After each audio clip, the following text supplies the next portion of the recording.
This question requires two basic steps. First, what factor gives better or worse performance, and then what conditions cause that factor. The factor is air density. Aircraft performance is highly dependent on the density of the air.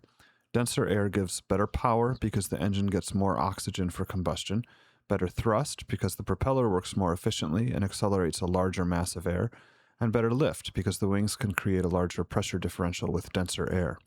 These characteristics are what we want for takeoff and climb performance.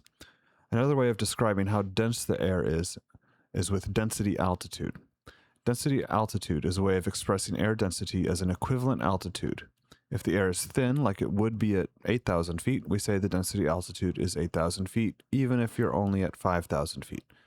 And low density altitude means air with a density like that at a low or lower altitude, that is, more dense. This question is asking what conditions cause the air to be less dense, therefore reducing takeoff performance. Another way of saying low density air is high density altitude. Answer A. Air with density more like a thinner, higher altitude will give worse climb performance. So now we have the correct answer, but let's make sure the rest of it checks out. High temperature and high relative humidity both do in fact contribute to high density altitude, that is, low density air. It's not mentioned, but low atmospheric pressure would also contribute to less dense air.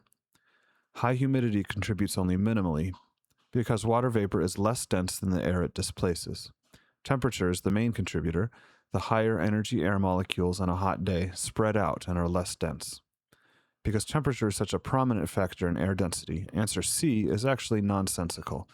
High temperature will result in a high density altitude, no matter the relative humidity.